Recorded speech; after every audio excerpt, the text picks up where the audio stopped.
Hello friends, welcome to erodeammachisamayal. இது நம்ம வீட்டு சமையல். இன்னைக்கு நம்ம பார்க்க போறது கத்திரிக்காயில இந்த பிரியாணிக்கெல்லாம் சைட் டிஷ்ஷா வச்சு சாப்பிறதுக்கு கத்திரிக்காய் ரொம்ப நல்லா இருக்கும்.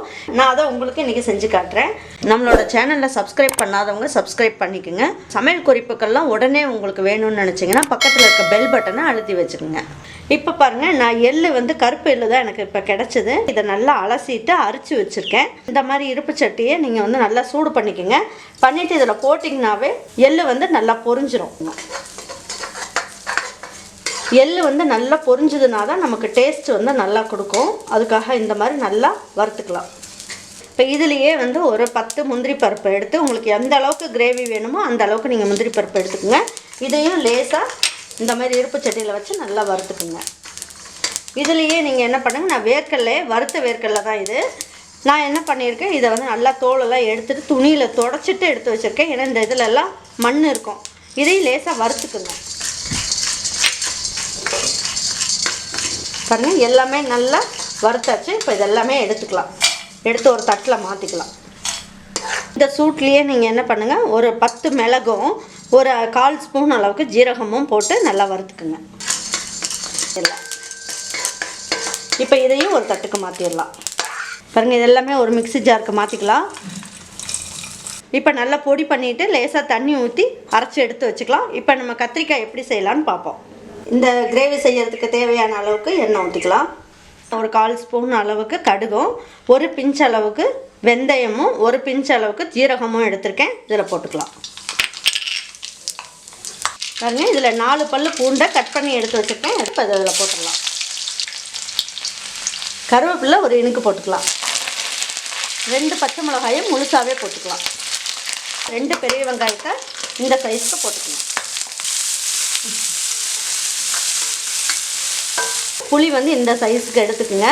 எடுத்து நல்லா தண்ணியில் வச்சு கரைச்சிட்டு எடுத்து வச்சுக்கலாம். இந்த வெங்காயம் இந்த எண்ணெயிலேயே நல்லா கூழ் மாதிரி நல்லா வெந்துடணும்.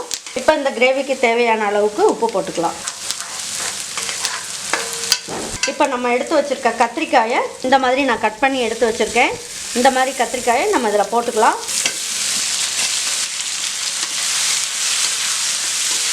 கத்திரிக்காய் நல்லா வதங்கிடுச்சு, எண்ணெயிலேயே நல்லா வதங்கிடுச்சு. வெங்காயமும் நல்லா சிவக்காயிடுச்சு. நான் இதில் மீடியம் சைஸில் 2 தக்காளி எடுத்து வச்சுருக்கேன். இப்போ இதை நல்லா பேஸ்ட் மாதிரி அரைச்சிட்டு போட்டுடலாம். இதில் தண்ணி எதுவும் போடக்கூடாது. நான் 1 ஸ்பூன் அளவுக்கு இஞ்சி பூண்டு பேஸ்ட் எடுத்து வச்சுருக்கேன். அதை இந்த எண்ணெய்க்குள்ளே போட்டுடலாம்.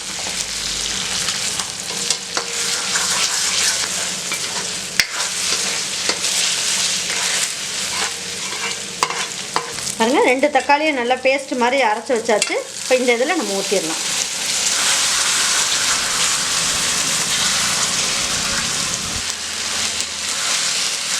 பாருங்கள், இந்த தக்காளி வெங்காயம் இதெல்லாமே நல்லா நல்லா வதக்கியாச்சு. இப்போ நம்ம என்ன பண்ணலான்னு சொல்கிறேன். இப்போ பாருங்கள், காரத்துக்குன்னு பார்த்தீங்கன்னா ரெட் சில்லி பவுட்ரு நல்லா ஒரு ஸ்பூன் அளவுக்கு எடுத்துக்கோங்க. 1/4 ஸ்பூன் அளவுக்கு மல்லித்தூள் எடுத்துக்கோங்க. ஒரு 1/2 ஸ்பூன் அளவுக்கு பட்டை கிராம்பு இது பவுட்ரு இருக்கும் இல்லைங்களா, பிரியாணிக்கெலாம் அரைச்சி வச்சுருப்போமே, அந்த இது போட்டுக்கலாம். அதுக்கப்புறம் 1/4 ஸ்பூன் மஞ்சள் தூள். இது எல்லாமே இதில் ஒன்றா போட்டுடலாம்.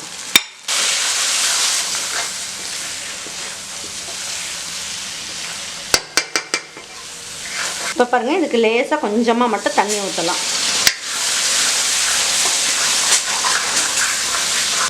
பாருங்கள், இது ஒரு 2 நிமிஷத்துக்கு தட்டு வச்சு மூடி வச்சிடலாம்.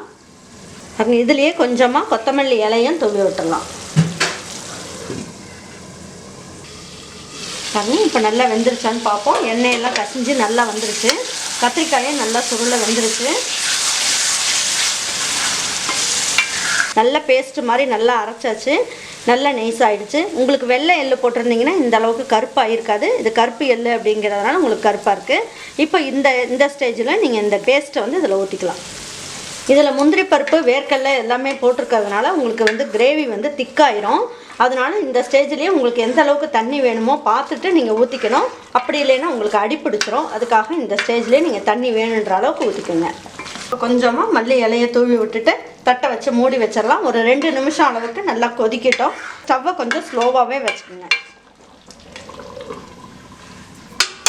பாருங்கள், இதை நம்ம முந்திரி பருப்பு இதெல்லாம் போட்டிருக்கிறதுனால இதை ஒரு கிளறி விட்டுக்குங்க. இல்லைன்னா அடிப்பிடிச்சிரும். தட்டை லேசாக அப்படி மூடி கொஞ்சம் நேரம் ஒரு 2 நிமிஷத்துக்கு மூடி வச்சிடலாம். கொஞ்சம் ஸ்லோ ஃப்ளேமில் வச்சுருங்க. பாருங்க எண்ணெயெல்லாம் கசிஞ்சு சூப்பராக வந்துருச்சு, ரொம்ப அருமையாக வந்திருக்கு.